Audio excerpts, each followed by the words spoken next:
now 6 a.m. I'm feeding my goats. Then after that, I will go to school. I will use my motorcycle and see whether it is in a good condition to take me to school. Hello. Here I am preparing the last bits of my lesson that I'm having at 9. Having breakfast with my son. And at the end we shall go to school. Bye. Bye.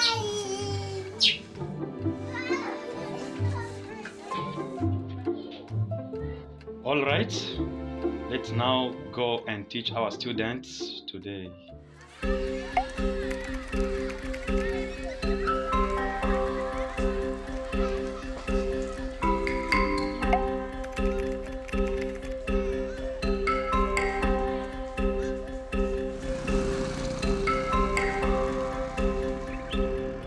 From home to school is far. I travel about 40 kilometers every day. I started teaching 2002.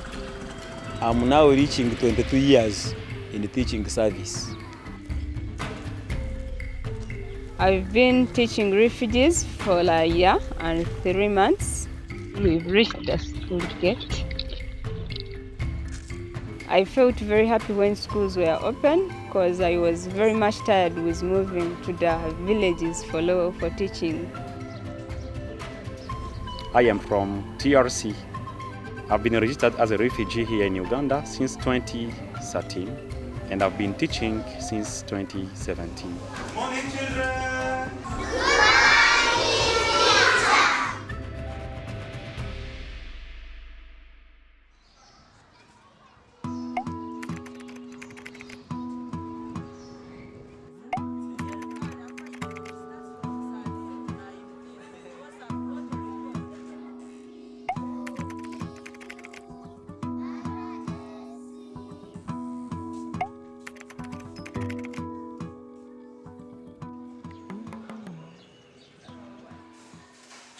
Traveling from my home to school, the road is full of dust.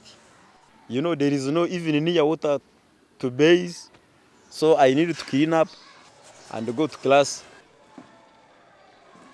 As a director of studies, I supervise 54 teachers now. Some teachers are nationals and others are refugees. There are so many challenges, I can say. We don't have enough accommodation. Different teachers travel different distances to get where to sleep. This is a door going to one of the bedrooms. And even those who hire some houses around, they are also not in good conditions. Good morning, class! Good morning. The challenges which are here in the settlement, they are more and more than those in local schools. We have a problem of old students. We have over 5,000 pupils in school. And remember, we are 54 teachers. That enrollment is too high. We had 2 classes in double shift. This system was here because of COVID. Now you see COVID is getting off, so we are hoping to get other teachers. Enrollment in local schools is less. And you are staying with community members.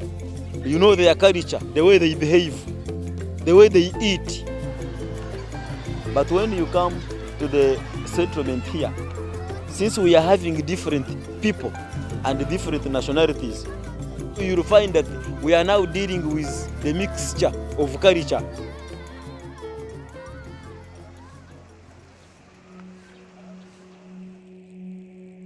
During COVID-19 lockdown, parents could come to school and say learners are getting distracted, some are being impregnated.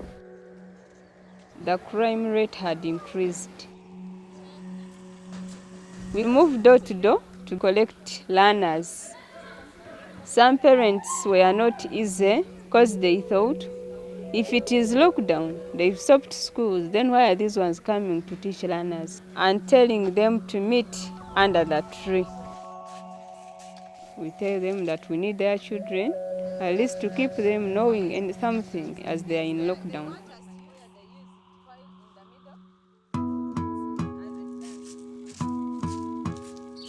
In Congo, my home country, I was a teacher. I got a diploma in mathematics and physics. Then I went to the bachelor degrees where I did not finish or complete all because of reason of being a refugee. That's why I'm here in Uganda after fleeing from war and other issues. Then reaching in Uganda, my diploma has not been equited, so I was engaged as a teaching assistant. Then you find my salary is still very low. Up to now, it's still the challenge which I have because my diploma as if is not recognized. Hello, class.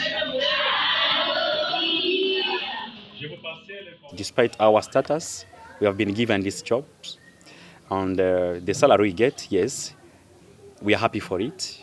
However, it is little. It cannot sustain you up to the end of the month. Then you are at school teaching, but you are still thinking about what to do in order to survive, what to do in order to feel safe.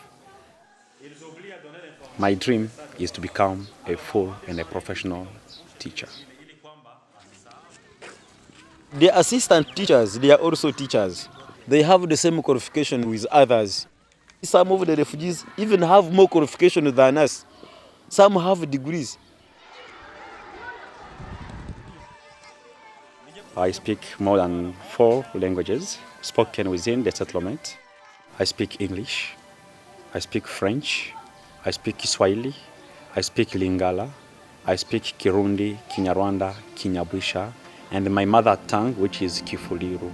And these are the languages which help me to communicate and have good friendship with my learners. In time of having like a language barrier, I do intervene for interpretation in order to enable communication between the teacher and the learner. To add on what I get as the monthly pay from school as a teaching assistant, I have an adult training center where I teach English to adults. I teach Kiswahili, I teach French. During the COVID-19 lockdown, we teachers, we did a very big part in involving learners all the time. We have the child protection department in the school, so the crime rate reduced.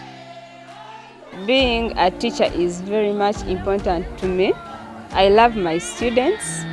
Hello. We wish you would be here with us going in for a lesson. For sure. In my teaching course, I've managed to get many friends. I've managed to get very many opportunities. I've loved being in a refugee setting. I remember my former students. A girl child who was called Olivia.